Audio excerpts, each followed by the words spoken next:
على رسوله الأمين نبينا محمد صلى الله على آله وأصحابه أجمعين.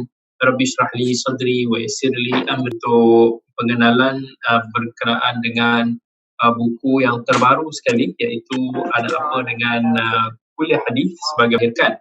Tetapi kerana isu PKP maka dia tertangguh.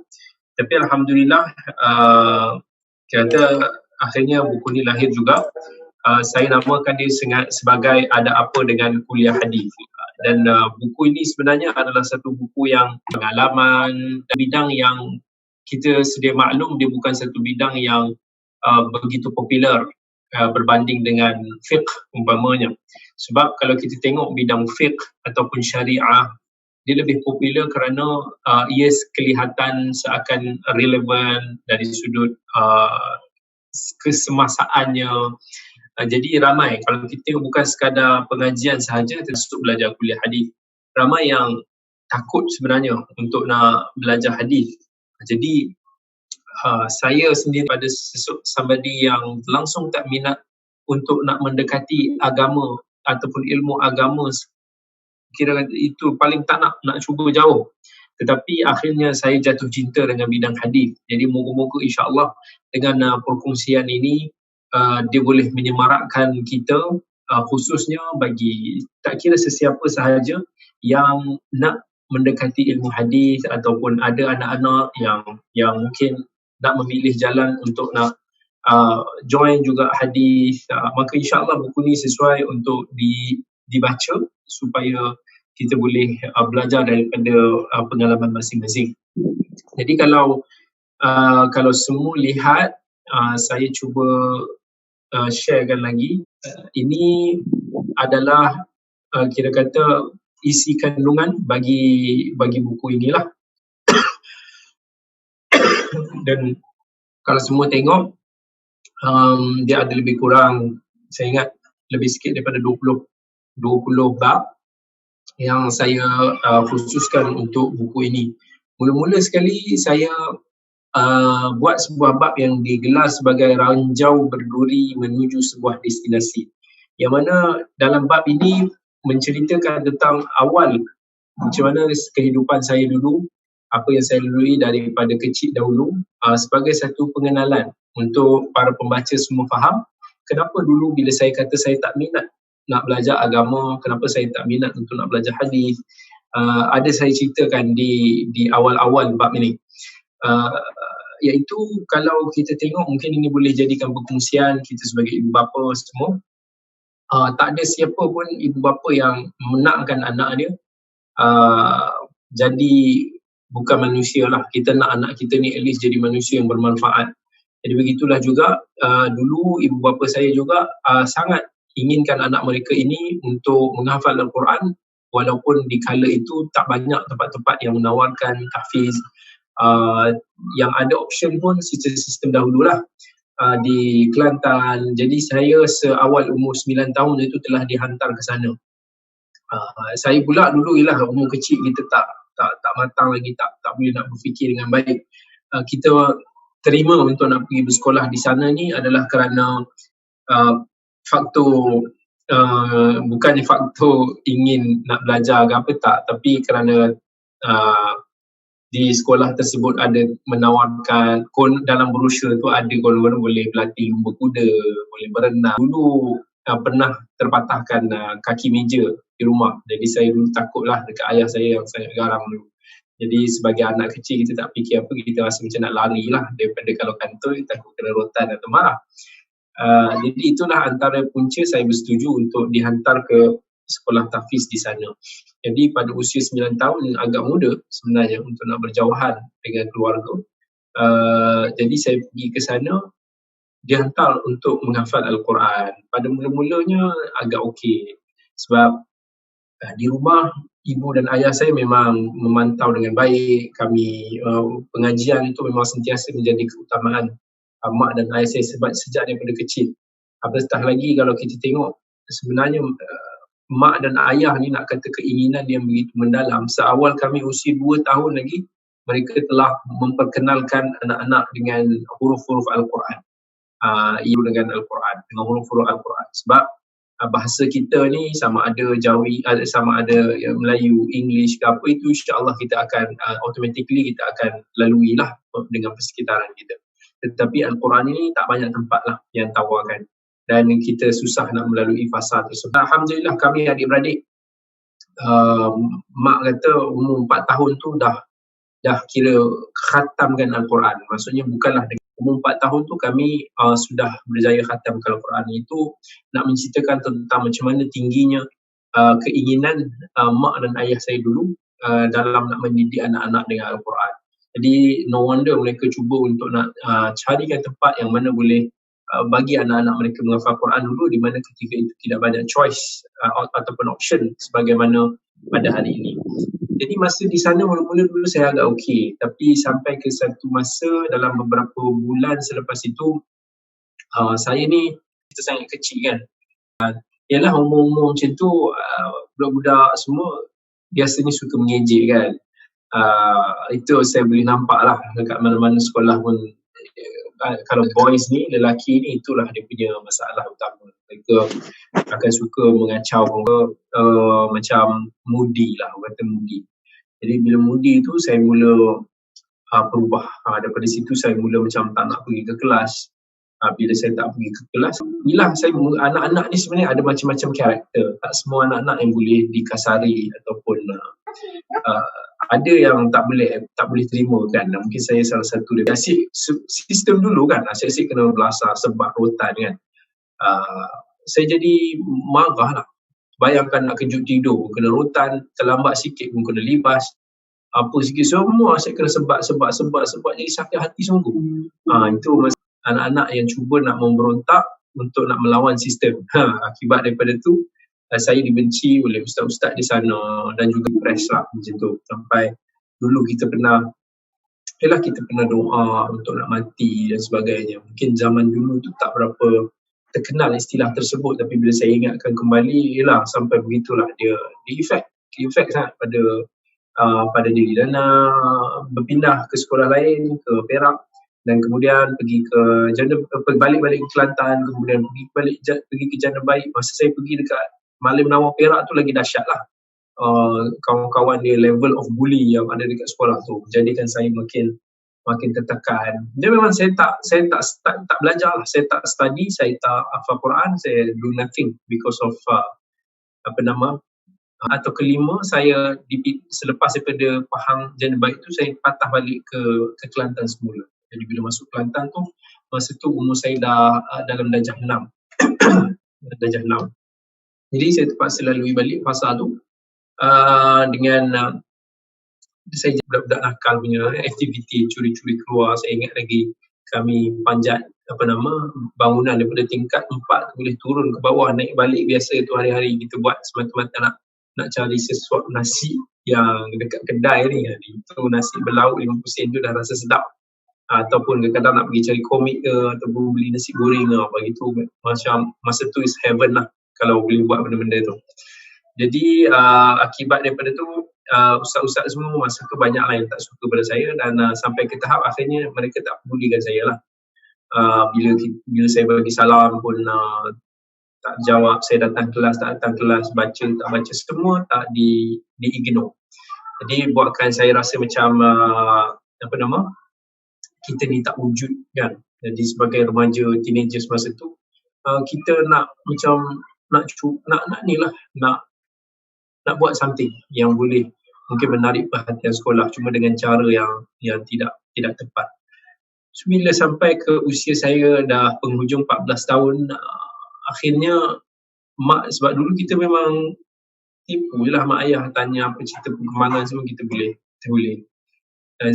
Zaman tu tak berapa advance lagi kan. Sampai akhirnya pada usia saya 14 tahun tu, akhirnya barulah kanta yang rupanya saya ni sangat bermasalah. Satu habuk Quran pun saya tak ingat, dan saya tak pergi kelas apa pun. Saya dapat macam markah datang exam, tak datang exam, markah kosong dan sebagainya. Jadi mak saya bila tahu pasal tu, dia menangis, dia call untuk dia ajak untuk nak balik ke rumah balik. Kata kita hantar balik sekolah dekat-dekat lah. Jadi saya rasa gembira lah masa tu, sebab dapat merasakan seolah-olah melepaskan diri daripada sebuah penjara. Saya pun diambil balik dan dapat satu sekolah diterima sebab saya tak ada PSR, tak ada PMR, macam itulah. Sampai nak ambil SPM terus masa usia 15 tahun, masuk ke tingkatan 4. Kesan daripada pengetua dan juga cikgu disiplin masa tu. Walaupun saya tak ada sejarah yang baik, tak ada sijil-sijil sebelum-sebelum ni, tapi mereka alhamdulillah sudi terima. Dan masa tu mak dan ayah meletakkan harapan baru supaya saya boleh fokus untuk nak ambil stimulus science ke BM ke apa, saya tak tahu apa-apa. Jadi masuk tingkatan 4 tu saya jadi macam terkapai-kapai sikit lah. Ya Allah, tiba-tiba ada subjek sejarahnya, subjek itunya, subjek ekonominya, subjek accountnya. Jadi saya nak sesuaikan diri tu masih lagi belum, sebab masa tu kita perasaan macam orang kata perasaan kancil masuk bandar, dia tiba-tiba lepas daripada satu tempat yang mengungkung kita selama ni, kita rasa macam perak sikit nak enjoy. Jadi tingkatan 4 tu masih lagi zaman yang saya tak belajar, lebih kepada untuk nak berenjoy lah. Sampailah masa tu saya dapat banyak markah-markah yang teruk, dan sains saya fail, English saya fail, matematik saya fail, jadi buatkan saya macam tak tahu kenapa tiba-tiba bila tengok result fail tu baru tiba-tiba datang macam satu kesedaran lah. Sebelum ni tak fikir pula kan, masa tingkatan 4 tu tak sedar pula bila dapat markah-markah yang tak bagus-bagus sangat tu. Jadi bila sampai situ saya terfikir, ya Allah, kalau macam ni SPM dah tak lama lah. Kalau lah result aku macam ni SPM, aku nak jadi apa masa tu kan? Baru nak terfikir masa tu. Jadi masa tu tak tahu, wallahualam, masa tu lah saya datang sikit keinginan untuk nak fokus, untuk nak belajar sikit. Jadi masa tu yang banyak membantu adalah cikgu-cikgu tuition yang mendidik lah. Alhamdulillah, 2 bulan selepas tu ada peperiksaan percubaan. Dalam bulan 7 tu ada periksa percubaan. Alhamdulillah, periksa percubaan itu saya berjaya mendapat pelajar percubaan yang terbaik. Daripada matematik masa tu fail, akhirnya dapat A. Dan saya ingat lagi dalam 20 lebih markah matematik masa bulan Mei tu, bulan 7 tu dapat 91. Alhamdulillah, masa tu saya untuk percubaan tu saya dapat lebih daripada 7A rasanya. Dan itu membuatkan saya jadi motivated, rasa semangat balik nak belajar. Cuma masa tu tak ada satu spesifik cita-cita, saya cuma ingat cita-cita saya nak jadi seorang arkitek. Itu minat saya sebab saya suka seni, saya suka melukis. Tapi mak dan ayah saya masih lagi tak padam keinginannya untuk saya menghafal Quran. Tapi saya masih tak ada kesedaran, tak minat langsung. Lepas percubaan tu, mak tiba-tiba dapat satu cerita yang ada program joint venture bersama 1.5 tahun untuk pelajar-pelajar percubaan yang terbaik daripada sekolah-sekolah agama di seluruh Malaysia ni untuk diserap ke dalam program tersebut selama 1.5 tahun, supaya 1.5 tahun tersebut kita boleh menghafal Al-Quran. Itu tujuannya. Jadi mak dulu sangat looking forward lah untuk nak hantar semula saya hafal Quran. Saya rasa macam cukup fed up masa tu kan. Saya rasa macam, ya Allah, apa salah asyik-asyik nak suruh hafal Quran je kan. Mula kita dah tension lah. Mak nak hafal Quran, mak hafal sendiri, kok saya pula kena hafal. Jadi, tapi kita turut gajuk lah. Alhamdulillah, lepas daripada SPM tu saya pun terus diserap. Alhamdulillah diterima ke Darul Quran tersebut. Saya masuk ke UIA. Jadi masuk program tersebut, target dia dalam 1.5 tahun tu untuk hafal Quran. Tapi saya masuk ke situ bukan untuk hafal Quran sebenarnya. Misi dia adalah supaya mempermudahkan laluan saya untuk masuk ke kuliah architecture di UIA. Sebab English saya fail percubaan. English saya tak bagus kan masa percubaan. Sampai kan masa interview tu orang UIA pun rasa pelik kan. Dia kata macam mana pelajar cemerlang dapat subjek-subjek lain boleh dapat A, tiba-tiba English boleh fail. Dan itu dia pelik. Saya tak nak cerita panjang lah kisah lama tu. So itu antara kisah kenapa English saya ada trouble sikit. Tapi saya sebenarnya secara peribadi saya tak rasa saya yakin saya boleh kuasai bahasa Inggeris insya-Allah kalau ada memang masa yang fokus, katakan 6 bulan ataupun beberapa bulan memang 100% saya duduk di sekitaran yang membuatkan saya praktis Inggeris, itu saya sangat yakin. Cuma saya tak ada that opportunity. Daripada kecil pun saya tak ada dan sekarang tak lagi lah kan, bila dah bekerja di semua langsung tak pakai sangat. Okay. Jadi bila saya masuk ke sana, itu tujuan saya. Sebab bila saya diterima ke program tu, insya-Allah saya akan diserap ke bidang yang saya nak. So kalau saya nak architecture, saya akan dapat architecture. Itu tujuannya, bukan nak hafal Quran. So saya masuk ke dalam Quran tu, saya terpaksa kena hafal balik Al-Quran. Target saya masa tu untuk nak habiskan secepatnya supaya saya boleh habiskan Al-Quran tu dalam masa 5 bulan. Dan kalau kita start daripada awal Januari, bulan 5 akhir tu, zaman tu dah masuk ke universiti lah, UPU. Jadi saya target nak masuk ke situ. Sepatutnya dia masuk setahun setengah selepas daripada tu. Tapi saya nak cuba kejar nak kejar cepat. Jadi saya alhamdulillah saya buat masa tu, tekad memang buat. Satu hari paling banyak saya hafal 18 muka surat hafalan baru, dan kalau biasa saya hafal 8 muka surat, malas-malas mungkin 5 muka surat. Saya kejar, alhamdulillah habis. Dalam akhir Mei saya berjaya habis dan saya terus apply untuk nak masuk ke UIA terus. So saya jadi awal lah daripada kawan-kawan seangkatan. Jadi bila macam tu saya pun pergi ke sana. Saya tak jadi pergi ke UIA. Semua kan. Jadi saya pun tiba-tiba fikir, ya Allah, aku ulang je lah dulu. So saya pun setahun tu saya ngulang. Dan tak lama lepas daripada tu, ada abang saya ajak pergi ke interview untuk pergi ke Universiti Islam Madinah. Masa tu temu logo dia di Perlis. Sampai sekarang lah kami tinggal sebelahan je lagi kan. Memang Masya Allah, kami daripada kecil lah dulu sebenarnya belajar sama-sama. Cuma kecil-kecil tu selalu gaduh. Tapi bila makin besar tu dia makin rapat dan makin sayang. Jadi saya cuma nak teman abang ni, dan bila saya interview tu pun saya tak jawab apa-apa. Saya tak nak pergi pun. Jadi saya keluar bilik tu pun no hal lah, tak ada rasa kecewa ataupun kesal.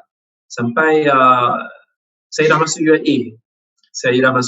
Lepas dah habis di dalam Quran, dah masuk ke bidang idaman saya, iaitu seni bina. Tiba-tiba dapat tawaran untuk nak sambung belajar ke Universiti Islam Madinah. Jadi saya rasa macam seru, jadi dilema balik kan. Sebab abang saya dah pergi kat sana. Saya macam nak bersama dengan abang juga, tetapi kat sini tempat idaman saya, cita-cita.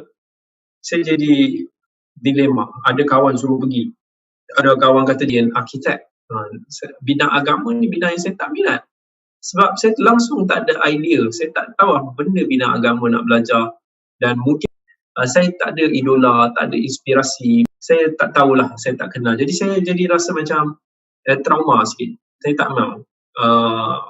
Tapi saya buat keputusan tu semua ikut perasaan masa tu. Saya terfikir sampai 2 minggu lebih kurang saya macam tak masuk kelas kat UIA tu. Saya jadi tak boleh nak konsentrate. Masih fikir pergi, tak pergi. Akhirnya saya nampaklah ayah saya ni, dia muka dia tu ingin saya pergi. Tapi dia tak suarakan. Saya boleh baca yang dia tak mahu push saya buat keputusan. Sebab mungkin dia takut kalau saya dah lalui zaman-zaman sekolah dulu tu semua. Jadi ayah saya macam, dia bagi chance untuk saya fikir. Tapi saya nampak dekat mata dia tu ingin sangat saya pergi. Jadi saya istikharah, minta supaya Allah guide dalam proses tu saya baca pasal Madinah, ada apa kat Madinah. Saya tak tahu Mekah Madinah ni macam what interesting ada dekat sana kan, apa yang seronok sangatnya. Knowledge kita sangat terhad masa tu. Jadi saya terbaca sebuah hadis kelebihan Madinah yang mana Nabi SAW sebut Al-Madinatu khairul lahum law kanu ya'lamun.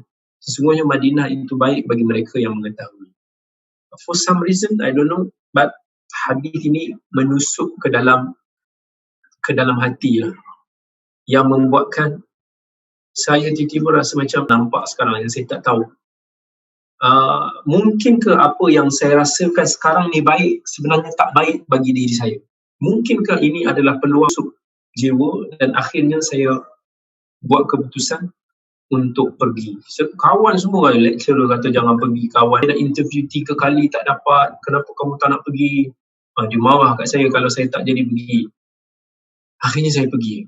Saya pergi tu pun saya buat satu pengorbanan yang besar lah. Orang yang korbankan cita-cita dia kan, minat dia, minat yang saya sangat minat daripada kecil lagi saya suka.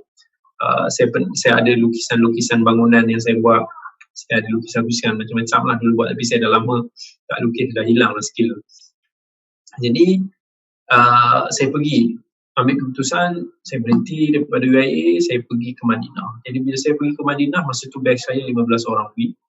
3 orang daripadanya Kemboja. So bila sampai kat Madinah ni, masa tu agak musim masih akhir summer, panas, angin sepoi-sepoi. Saya rasa sedih kan. Saya rasa kawan-kawan boleh tengok gelak ketawa, senyum kan. Saya tak boleh nak senyum masa tu sebab saya jadi sentimental balik kan. Saya rasa angin dia tu rasa sayu lah, rasa sayu kan. Jadi dekat Madinah tu masa sampai dia akan dites untuk nak macam kata Arabic language test. Dan saya diletakkan untuk nak belajar bahasa Arab setahun sebelum saya masuk ke kuliah. Saya okey sebab biarlah setahun tu kita kukuhkan bahasa dan kita explore dulu kan apa yang ada dekat sana. Masa tu memang saya tak tahu apa, ya Allah, benda lah ada kat sini. Tapi for some reason Madinah ni ada satu feeling yang susah untuk nak saya describe. Saya sampai sekarang saya sangat rindu Madinah. Demi Allah, tempat yang paling saya rindu Madinah. Dan antara Mekah kalau saya tak pergi still okay, tapi Madinah tu saya nak pergi kalau ada kat sana. Kalau kata kat Malaysia ni kebanyakan buat umrahnya Madinah sekejap kan. Bagi saya nak Madinah tu lama. Kalau kata 2 hari Mekah, 8 hari kat Madinah pun saya suka. Saya rindu sangat Madinah, saya nak Madinah tu lama. Memang dia ada feeling. Nabi SAW pun doakan keberkatan Madinah. Nabi kan doa, ya Allah berkatilah Madinah 2 kali ganda daripada Makkah. Jadi memang ada special, memang satu feeling terbuai-buai rasa feeling tersebut. Ya Allah, minta semoga Allah kembalikan saya ke Madinah semula. Jadi kat sana tahun pertama tu saya belajar bahasa Arab. Yang itu saya ada ceritakan, kalau tengok isi kandungan tu saya ada tulis pusat bahasa sebagai medan persediaan dekat situ. Dan kalau kita tengok pusat bahasa ni satu tempat yang dia kumpulkan pelajar-pelajar. Masa tu Madinah ni dia ada lebih daripada 150 country yang diambil daripada seluruh dunia. Jadi ada yang ramai yang tak pandai bahasa Arab juga, jadi mereka akan belajar bahasa Arab di situ. Saya kena belajar bahasa Arab di situ. Saya berkenalan dengan kawan-kawan daripada pelbagai negara. Saya suka kawan dengan orang negara luar. Roommate saya daripada France, daripada Kuwait. Jadi macam-macam country yang ada dan kita kena belajar untuk nak assimilate ataupun tolerate. Dia tak tahan sejuk, dia suka panas. Kita pula asyik nak aircon pula kan. Jadi kita buka aircon, dia pergi tutup. Kita buka aircon, dia tutup balik. Kadang-kadang kalau orang Afrika, orang Russia tu boleh jadi gaduh sebab tu. Jadi kat sana saya ambil peluang untuk nak explore. Masa saya belajar bahasa, masa tu saya nak tahu apa yang saya nak sambungkan. Saya nak belajar hadis ke, saya nak belajar dalam bidang usuluddin ke, daripada syariah ke, ataupun bahasa Arab. Dia ada 4 fakulti masa tu kat situ. Syariah famous, popular, ramai orang nak sambung ke sana. Tapi saya suka pilih jalan lain. Saya pilih hadis. Masa tu saya belum pilih lagi, tapi saya kuatlah ke sana.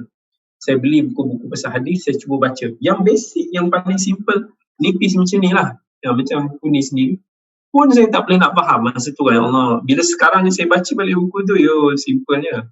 Tetapi dulu, ya Allah susahnya benda ni, apa benda ni. Saya faham perasaan tu. Jadi saya pergi jumpa dengan kawan-kawan saya yang senior-senior yang dah terror. Saya minta dia ajar, dia explain kat saya apa benda bidang hadis ni, apa benda. Masya Allah, ramai pelajar-pelajar yang helpful kat sana yang membantu saya pergi dekat haram, dekat Masjid Nabawi, saya duduk dekat halaqah-halaqah yang di sana, walaupun masa tu saya tak faham apa lagi. Jadi saya belajar sikit-sikit bahasa dan belajar, ambil explore sikit, okey syariah ada apa, hadis ada apa, dan usuluddin apa. Habis tahun tu baru saya, bila interview lagi sekali, saya cenderung untuk nak masuk ke kuliah hadis. Jadi saya masuk kuliah hadis. Di masuk ke kuliah hadis ni, masa tu tak ramai orang Malaysia yang nak pergi ke sana. Sebab bidang hadis ni satu bidang yang orang takut. Bukan orang kita je, tapi masyayikh sendiri pun rasa seriau sebab kuliah hadis kat sana memang ramai pelajar-pelajar dia yang kita kata tegas lah. Sebenarnya bukannya kuliah hadis itu yang menjadikan kita ni bersikap tegas. Yang ni saya ada buat satu bab. Kalau tengok, saya ada tulis belajar hadis jadi syadid, muka surat 67 tu kan. Dalam bab itulah yang saya ada sentuh sikit tentang saya bila masuk kuliah hadis ni, saya wonder kenapa masih ramai kawan-kawan saya dulu pun yang ramai yang nak memilih nak belajar kuliah hadis ni, mungkin dia dah set mind dia. Dia anggap kalau nak betul, nakkan kebenaran, hadis is the only way. Jadi ada yang sampai tahap dia ketepikan kuliah syariah, dia ketepikan benda macam tu lah. Jadi daripada awal lagi mereka dah sampaikan. Tapi saya tak cakap semua. Ramai lagi yang very very good akhlak, very tolerant, very berhikmah semua. Jadi bila saya masuk sana, masa tu saya macam ni lah. Saya daripada dulu saya try to be myself as long benda tu tidak bercanggah dengan agama. Jadi saya dulu pun bila pergi ke kuliah, saya pakai baju Melayu, which is dekat kuliah hadis tu rare lah. Jadi pun nak pakai baju Melayu sebab kebanyakan orang akan pakai jubah, orang Arab banyak sana, orang India, orang Afrika semua. Saya pergi pakai baju Melayu. Asal orang dipandang jeling semacam kan, macam dekat Malaysia jugalah. Tapi saya orang yang tak peduli sangat apa orang kata. As long saya rasa benda tu tak salah, dan for me, I am a Malay Muslim. Jadi kenapa sebagai seorang yang Allah jadikan berbangsa Melayu, saya tak boleh menzahirkan identiti saya sebagai seorang Melayu, sedangkan Al-Quran bagi itu Allah jadikan manusia ini pelbagai bangsa supaya kita semua boleh saling berkenal-kenalan. Jadi tak ada masalah. Dan especially dalam bab berpakaian yang tak ada berkaitan, Nabi tak pernah minta untuk sahabat-sahabat dan umat dia untuk nak pakai macam mana, yang penting tutup aurat, yang penting jaga kekemasan. Few syarat itu sahaja. Tak ada kata sebagai seorang Muslim lebih afdal kamu pakai macam Arab. Jadi taklah.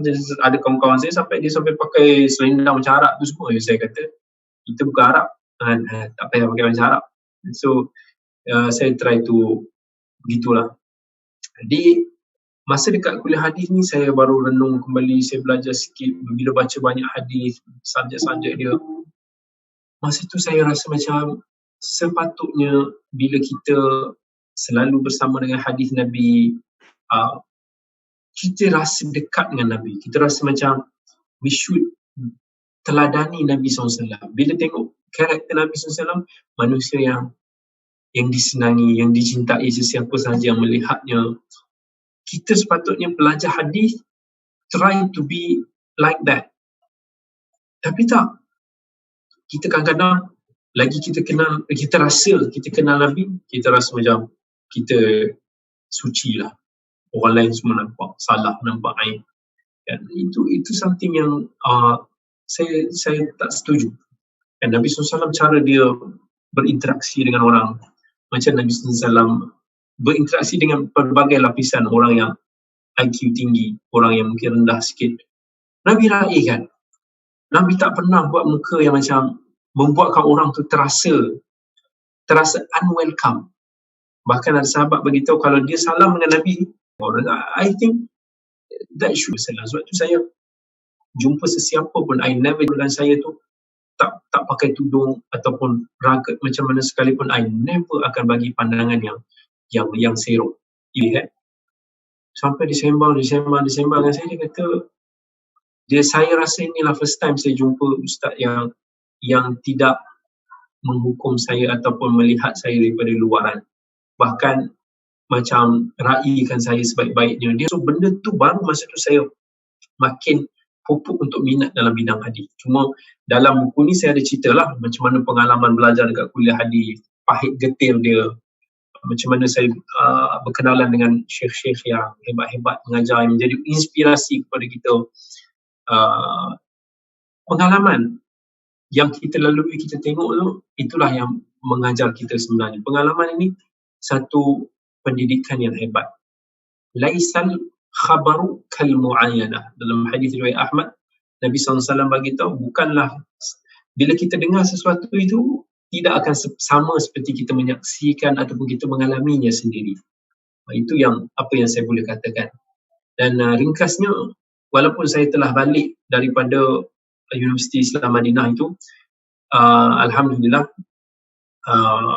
saya balik, masa tu saya apply nak bagi gaji yang almost 3 kali ganda daripada UC. For people nak fikir about career, money ataupun minat, itu yang saya sekali lagi dilema. Dia ada 3 detik, saya start 3 detik, 3 peristiwa dalam hidup ini yang saya berada di persimpangan dilema yang dahsyat. Ini salah satu lagi saya tak nak beritahu. Yang pertama sekali, tadi saya beritahu lah, nak pergi ke Madinah tu, nak continue architecture. Yang ni yang kedua. Jadi bila saya berada di dilema macam tu, siapa tak nak bila orang kata kerja dekat bank negara, ada nama, gaji dan sebagainya. Tapi intinya saya orang yang always fikir nak buat apa yang saya suka. Jadi saya fikir saya jatuh cinta dengan hadis. Saya nak explore more about hadis. Saya masih lagi rasa sama-sama, saya masih lagi rasa saya jahil, banyak benda saya tak tahu. Jadi saya kata saya nak sambung lagi belajar dalam bidang hadis. Dan the only way yang saya boleh improvekan knowledge saya nak balik ke Saudi masa itu. Mungkin orang tanya kenapa Ustaz tak nak try ke Jordan ke, tak nak pergi ke Mesir, ke Syria. This is not about who's better, kan? Bukan. Tapi it's about saya melihat macam-macam faktor. Dari sudut kemudahan, dari sudut diri saya sendiri, macam-macam. Dan kalau kita pergi ke Jordan, tempat dia mahal, saya kena ada sponsors, which is hard to find. Kemudian kalau nak pergi tempat lain, mungkin dia punya kehidupan dia susah. Saya takut kesusahan tu boleh mengganggu lah prestasi saya. Jadi saya dah familiar dekat Saudi, dan di sana ada dia punya bantuan, ada dia punya allowance dan sebagainya. InsyaAllah itu akan membuatkan saya mudah untuk nak fokus pada pengajian. Jadi saya apply pergi ke Universiti Imam Muhammad bin Saud, tetapi orang Arab telefon pula kata hilang, cicir borang semua. Subhanallah. Saya tekad, saya kata saya nak sambung juga, saya nak pergi Riyadh juga. Saya pergi beli tiket, saya fly pergi Riyadh. Saya sanggup masa tu consider nak beli tiket flight for something yang we don't know dia akan datang ataupun tak. Saya pergi juga sebab dah berazam. Dan saya pergi, bila dapat Riyadh, saya masa tu dah dekat Musim. Jadi bila saya masuk Musim tu, Musim dia kalau boleh tak naklah lepaskan saya pergi Riyadh. Sebab Riyadh 4 tahun pengajian minimum untuk master. Kebiasaan tempat-tempat lain 2 tahun. So bagi some people, dia rasa benda ni wasting time. Jadi saya pergi sampai jumpa timbalan naik Chancellor masa tu, Datuk Mak Muda. Datuk Mak Muda bila dia ingat balik dengan saya sekarang ni, dia happy lah. Dia buat keputusan membenarkan tu. Dialah yang membantu sebenarnya. Jadi bila saya pergi, saya jumpa lagi dengan TNC yang lain. TNC lagi satu tak menyokong. Dia kata you bazir masa je. You sambung kat Malaysia ke setahun 2. atau UK ke boleh setahun setengah ke apa, you boleh cepat, you boleh ada sijil, you boleh naik pangkat, whatever. Saya sama yang sejujurnya saya bagi tahu, saya bukan orang yang kejar benda itu. Saya tak ada fikir apa yang saya buat ni for career, for to gain something, pangkat, jawatan, whatever. Saya tak buat demi itu. Saya buat bila saya rasa saya suka nak buat. Jadi saya kata kat dia, saya tahu saya rugi. Kawan-kawan belajar mungkin 2 tahun, saya belajar mungkin 4 tahun or more.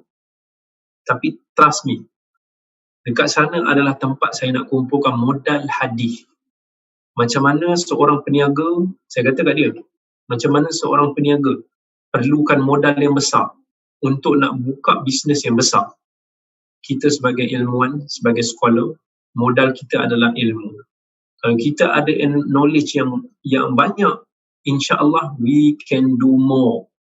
Walaupun dari segi duniawinya nampak saya terlewat daripada kawan-kawan 2 tahun, tapi believe me, insya-Allah hasil dia akan lebih banyak because kita ada modal yang banyak. Itu saya kata. So dia convince dengan apa yang saya katakan. Alhamdulillah, saya diluluskan untuk pergi ke sana dengan skim khas yang tak disupport by kementerian sebab Saudi tak masuk. Jadi saya pergi ke sana, ialah cabaran, belajar semua. Dekat sana lah sebenarnya saya bagi tahu the truly minat saya dalam bidang haji tu datang. Dekat sana. Di sana bila saya jumpa dengan syekh, macam-macam syekh yang very guide, dia guide gitu very well. Musyrif saya, supervisor saya, Dr. Syekh Ali As-Sayyah. Sampai saya bubuh nama anak saya Sayyah juga namanya. Demi cinta kepada guru, demi mengingati guru yang telah membuka pandangan kita, yang telah membuatkan saya rasa nikmatnya belajar ilmu hadis tu. Sebelum ni saya rasa takut sebab nak sambung master dekat negara Arab ni scary you. Kan kita dengar pengajian yang strict, ramai yang tak lepas. Memang keras, bukan maksud keras, very strict pengajian dia. Dia bukan main-main. Saya sendiri berdebar-debar lah. Memang boleh ke habis. Tapi Alhamdulillah, rezeki daripada Allah Azza wa Jal, saya berjaya habis dengan baik. Alhamdulillah, tesis saya 4 jilid untuk master tersebut, Mawadil Hafidh Mughlatai fi Ikmal Tahlil wal Kamal. Itu juga saya ada ceritakan di dalam buku tersebut. Saya balik, saya someone yang macam saya beritahu, saya tak kisah pasal gaji, pasal pangkat, whatever. Jadi bila saya balik tu, saya punya mood nak sambung belajar tu masih tinggi. So bila saya balik, saya balik ke Musim tu, saya terus looking forward untuk nak sambung PhD. Kawan-kawan ada yang kata confirm lah dulu. Saya sampai sekarang saya tak confirm gitu. Saya tak confirm bukan sebab apa, tapi sebab saya malas fikir pasal nak confirm sebab mungkin nak gaji up sikit ke apa. Bagi saya buat sebab saya nak buat. Jadi saya kata saya nak sambung belajar. Saya tak kisah banyak duit ada ke tak ada, asalkan saya rasa kecukupan. Allah berikan kebenaran itu kepada saya untuk saya memadai apa yang saya ada ni, insya-Allah untuk nak survive. Jadi saya sambung je belajar, saya tak ada confirm ke apa, saya sambung je.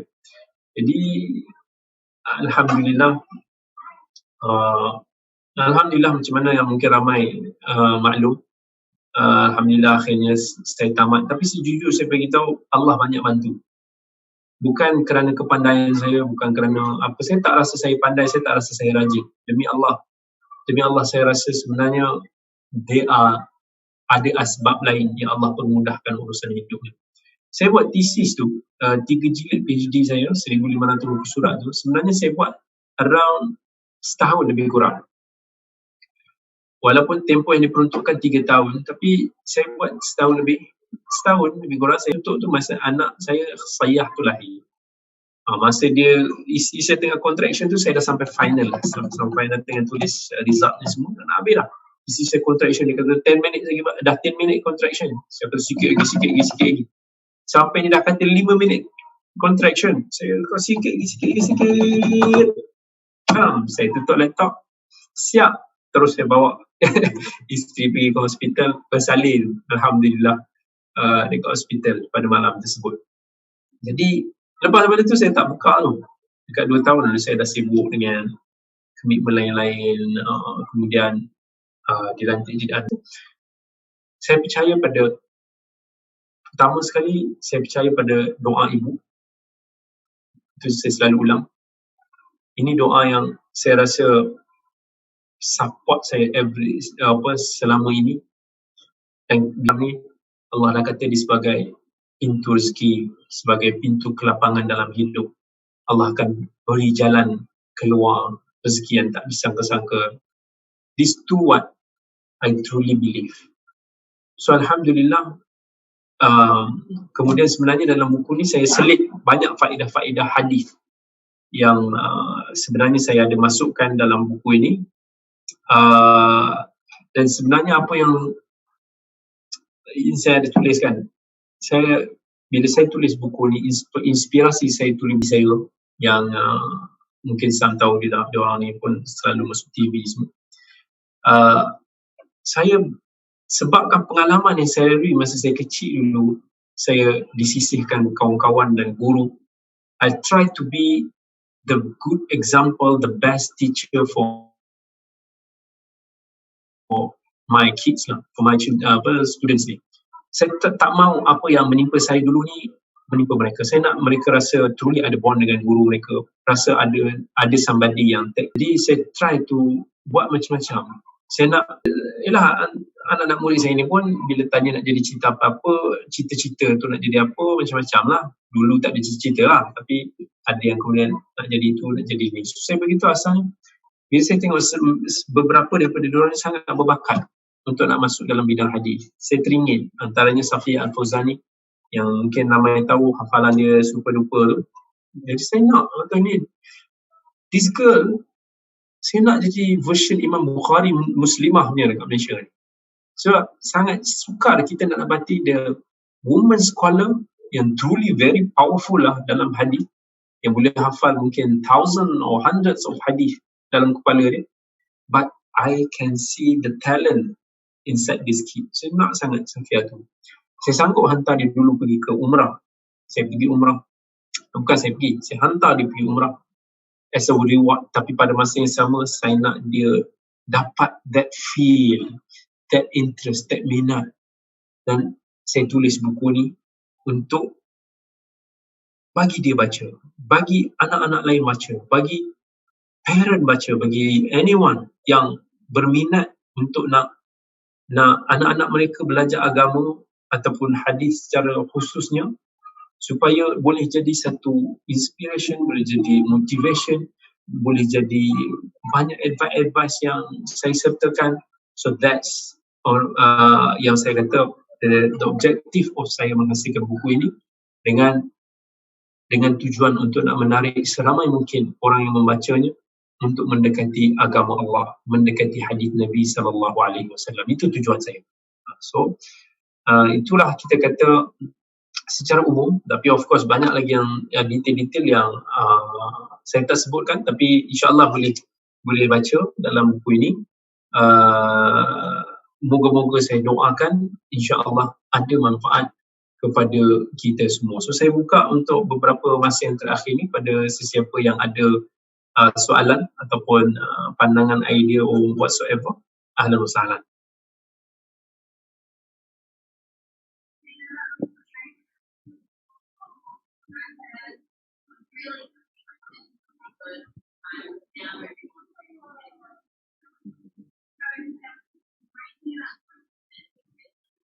Betul, dia cek. Karena dorong kasih soalan dalam chat box tu. Oh, okey. Kalau ada siapa-siapa yang nak bertanya, boleh ajukan di group chat pun boleh. No problem, tak ada masalah. Kita welcome siapa-siapa yang nak ni. Jadi saya sharekan sikit, kalau tengok buku ada apa dengan kuliah hadis ni secara umum lah, secara Dia ada 4 color, so menarik lah kalau boleh tengok di skrin. Ini dia punya manuskrip. Saya ada letak, ada gambar-gambar yang bila baca tu insyaAllah kita akan lebih boleh enjoy kan, macam mana di Universiti Islam Madinah, kata-kata hikmah tu ada dalam warna kuning. Ini suasana pengajian di Masjid Nabi SAW, halaqah. Ini kuliah hadis yang baru. Kita tengok ini bas barulah, dulu pakai bas kuning dulu je, bas sekolah tu kan dekat Madinah. Ini ada kata-kata yang menjadi inspirasi bagi saya dulu. So buku ni, this is not about only story experience, tapi diselitkan dengan banyak kata-kata hikmah dan juga panduan-panduan yang insya-Allah boleh jadi panduan kita bersama. Ini gambar tesis guru saya rahimahullah, Dr. Saud Al-Jurbu'i, yang banyak memberikan inspirasi saya dalam bidang. Ni gambar dia. Dia muda lagi, tapi dia pun meninggal muda. Dia dapat sakit kritikal. Umur dia pun saya ingat awal 40-an dia dah meninggal lah. Di antara syekh muda yang very powerful. Dia masuk kelas tak pernah bawa apa-apa. Dia cakap bla bla bla bla bla bla bla bla bla bla bla, semua keluar daripada kepala dia. Subhanallah, dia punya hafazan dia amazing. Dia concern tentang hafazan lah. Untuk kami ni mementing aspek tersebut. So inilah kita kata banyaklah. Ini kalau tengok kejap, ni gambar saya dekat ini gambar King Saud University. So King Saud University ni tempat dia cantik. Dia ada suasana kita belajar tu seronok besar. Sampailah yang ni gambar tesis yang saya berjaya buat. Tesis warna hitam ni 3 jilid is PhD, yang 4 jilid warna biru ni adalah tesis master saya. So alhamdulillah banyak lagi dan apa yang saya sampaikan. So itulah kira kata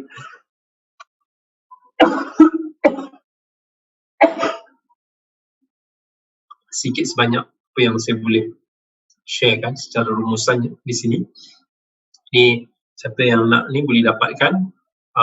Boleh kalau nak bagi hadiah kepada sesiapa, moga menjadi asbab untuk masyarakat mendekati sunnah, mendekati Nabi sallallahu alaihi wasallam. Barakallahu fiikum. Doktor, ada soalan di chat box tu. Ada soalan? Okey, saya check. Chat box. Mana yang dia punya chat box? Bawah. Doktor gerakkan mouse tu. Ada nampak chat tak bawah tu? Gerakkan mouse, ada chat.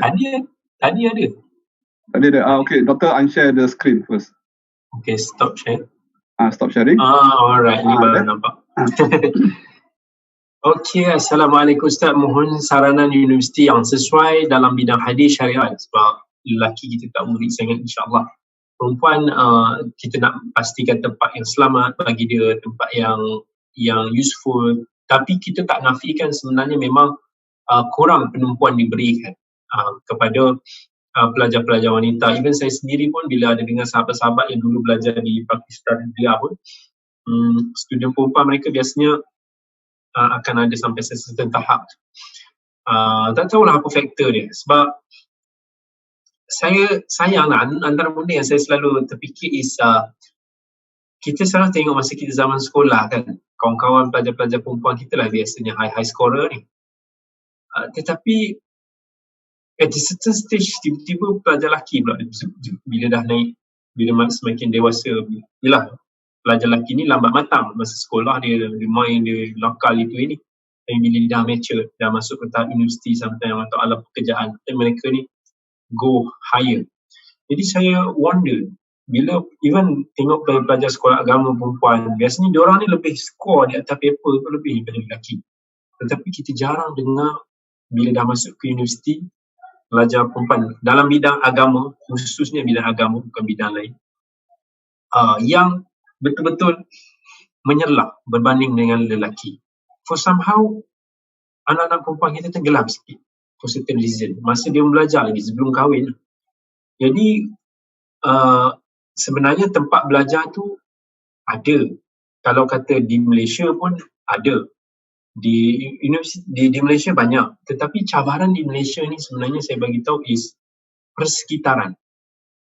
Anak kita ni, kita tengok dia strong tak? Dia punya tekad dia punya azam dia punya usaha, dia minat.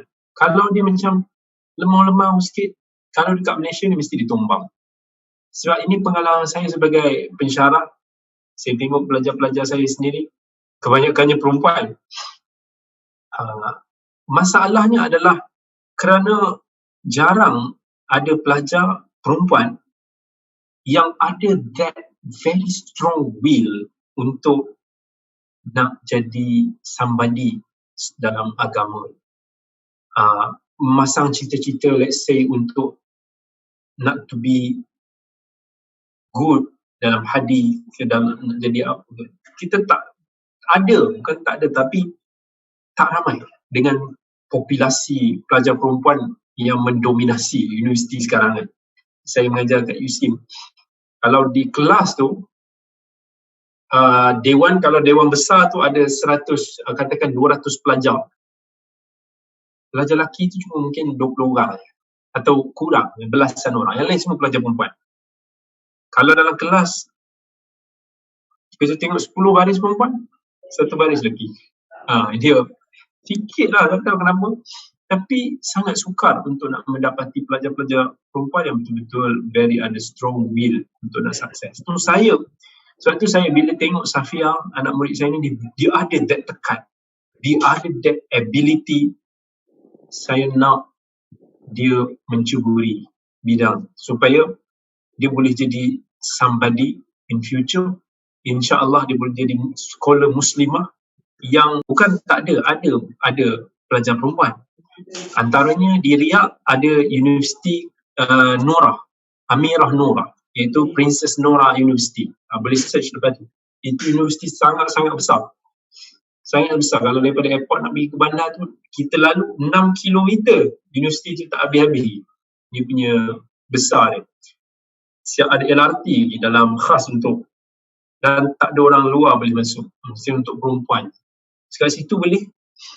Di King Sound pun ada King Sound untuk perempuan, pelajar perempuan, walaupun dia asing daripada lelaki, tapi ada. Dan ada few tempat lain lagi, but kadang-kadang ada rule lah yang kita kena tengok. Di Saudi dulu dia concern pasal mahram kan. Ini bidang hadis, bidang syariah, whatever, nak memahami akademik itu sendiri is hard. Bukan mudah. Diperlukan kepada garap anak kita ke arah tu dulu, biar dia ada that karakter talibul ilm, karakter penuntut ilmu, dan insyaAllah kita lepas ke mana pun.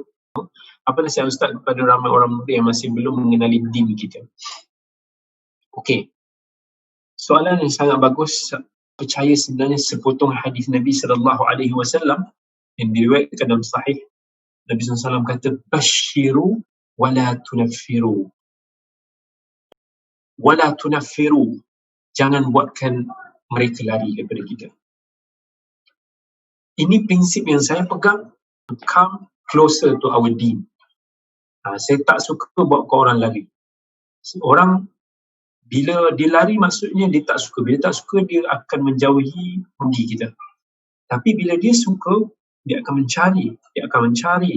Dan bila dia mencari, itulah insyaAllah dia akan semakin mendekati. Orang muda pun sama.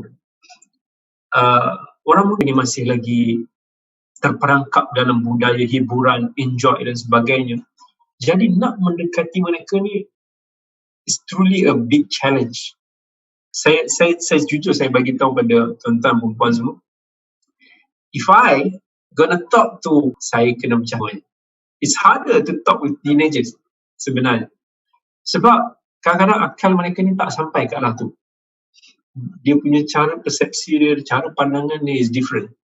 Sebab tu bila saya try to nak didik anak-anak didik saya try to gunakan pendekatan yang berbeza.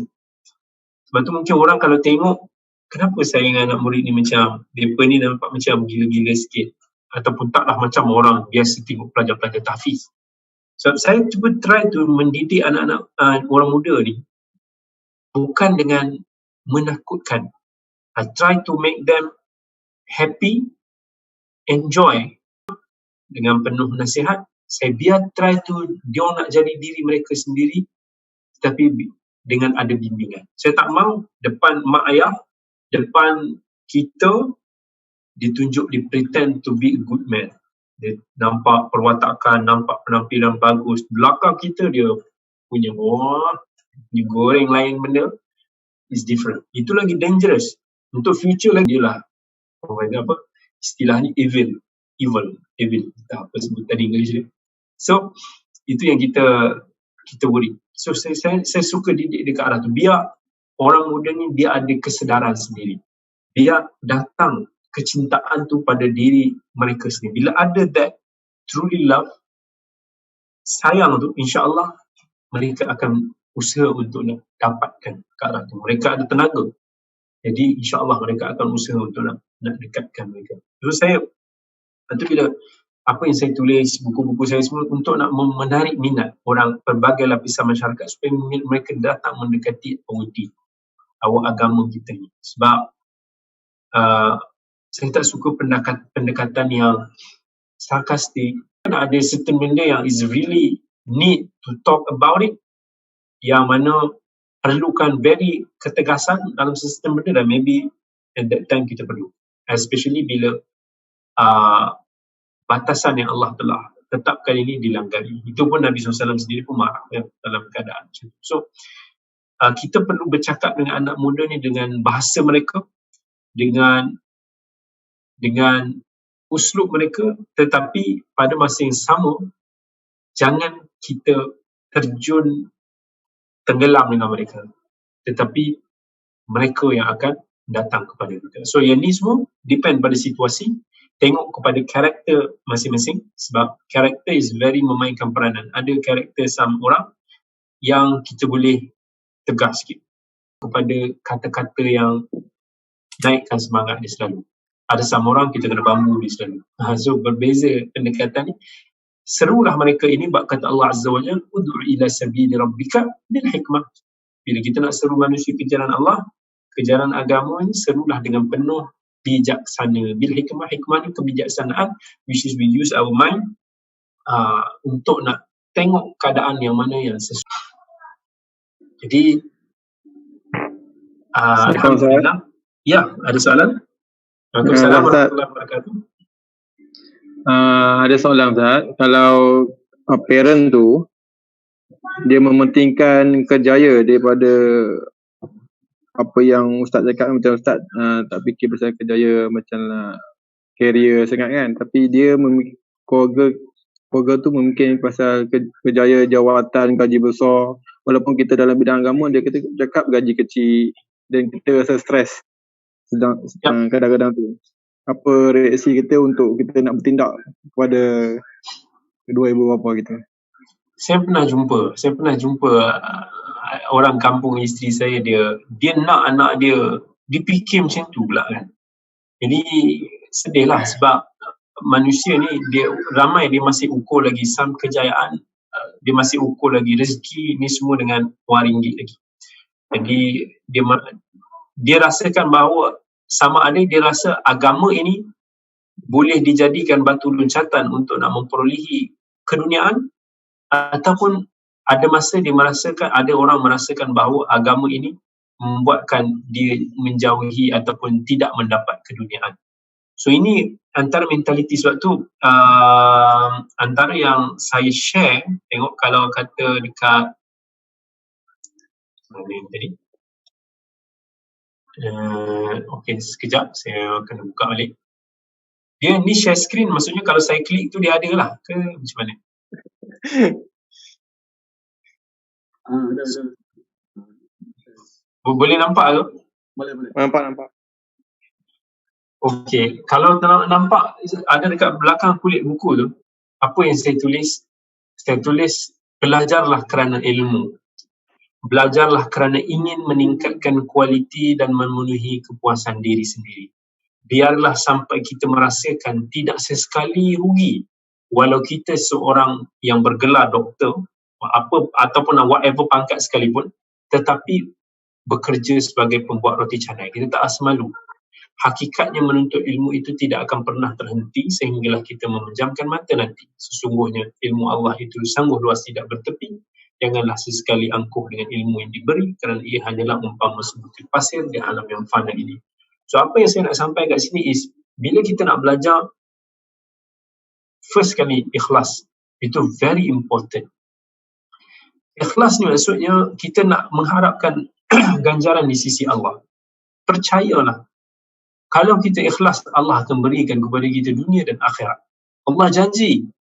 Dan dalam Quran Allah kata, "Man kana yuridul hayatad dunya wa zinataha nuwaffi ilaihim a'malahum fiha wa hum fiha la yubkhasun. Ulaika alladhina laysa lahum fil akhirati illa an-nar wa habita ma sana'u fiha wa batilu ma kanu ya'malun." Allah kata, siapa yang katakan dia nak belajar, dia nak apa sekalipun, dia mengharapkan kehidupan dunia ini, Allah akan bagi. Tetapi di akhirat nanti akan dapat api neraka. Kita punya amalan semua akan terpadam, akan terhapus. Tetapi bila kita ikhlas, percayalah, Allah tak akan sia-siakan kita. Rezeki Allah tu akan datang dalam pelbagai bentuk. Sama ada dalam bentuk real material yang ada, ataupun dari sudut qanaah, sifat kecukupan yang kita rasakan kita boleh dapat. So some parent ni kadang-kadang dia melihat ke arah tu. Mungkin kadang-kadang dia melihat, apalah belajar agama ni boleh buat apa, mungkin gaji tak besar, boleh macam mana nak ni, dia rasa begitu. Tapi kita boleh kata, nak dapat duit, mak nak duit ni, saya belajar agama is not untuk sebab duit. Tetapi kalau nak duit, bisnes lah, ataupun boleh buat benda lain. Tapi kita belajar ni sebenarnya adalah untuk knowledge kita, untuk bekalan kita, untuk atasi kejahilan diri, untuk nak memperbaiki diri kita. That's matter. Cumanya how we spend our time, knowledge tu untuk nak belajar sedikit ilmu agama ni supaya boleh membuatkan kita menjadi. Kita belajar, sebab tu saya kata tak ada masalah kita belajar tinggi. Saya maybe belajar sampai PhD. And not necessary I will be a lecturer untuk ilmu. It's not about saya belajar ni untuk career saya. Tapi Allah bagi setakat ni, itulah jalan yang saya ada. Sementara niaga pun kena pandai. Niaga juga lah, barulah boleh berjaya. So maksudnya jangan jadikan agama ni sebagai satu batu loncatan untuk kita dapat dunia, dan juga pada masa yang sama jangan dunia akan kejar kita. Dan itulah apa yang kita dah melihat orang-orang lain. Cumanya perlu kita berbincang, kerana banyak mesti berbincang sama ayah, berikan kesedaran kepada mereka kenapa, sebab sebenarnya mereka ingat rezeki ni, glamour ni datang dengan career, dengan what we do. But no, kita boleh jadi orang lain. Kita boleh jadi orang kaya, super duper kaya, walaupun kita pelajar agama sekalipun. Sahabat Nabi SAW, Abu Bakar, sebaik-baik manusia, adalah antara sahabat-sahabat dia yang paling kaya pun. So itu tak jadi isu antara ilmu dengan ni. Cumanya sebab kemana bidang yang kita ceburi. Kalau kita dah ceburi bidang tu, maka maksudnya kita jelaslah apa yang kita nak. Kalau kita nak lagi, katakan kita nak rezeki lain, maksudnya kita kena usahakan dari sudut rezeki luar yang lain. Itu tak menghalang, insyaAllah.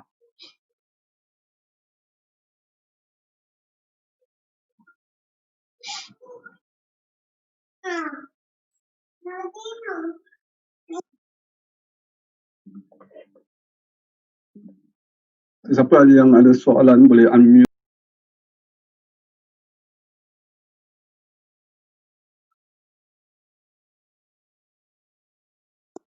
Ustaz, Ya. Dia buka untuk umur apa, dan di satu lagi di Jalan Kebun bersama dengan Syekh Husin Yi tu, yang terbaru gabungan Ustaz dengan Ustaz Husin Yi.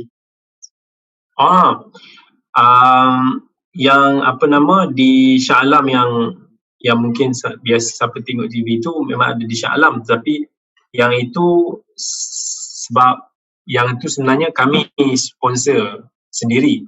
Jadi bilangan mereka tak ramai sebab kapasiti kemampuan yang terhad. Jadi setakat ni dia tak dibuka lagi lah because of itu je ruang yang ada.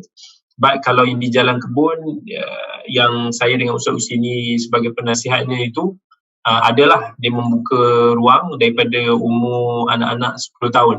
Daripada umur 10 tahun sampai ke 15 tahun boleh, sebab 10 tahun ni because of kita risau kecil sangat dia akan budak-budak selalu rindukan menangis-nangis. Jadi yang tu ada dibuka, cuma kita masih menunggu lagi official lah, authority kementerian untuk umumkan pembukaan sekolah semua, baru benda tu akan dia open semula lah. Terima kasih Ustaz. Sama-sama.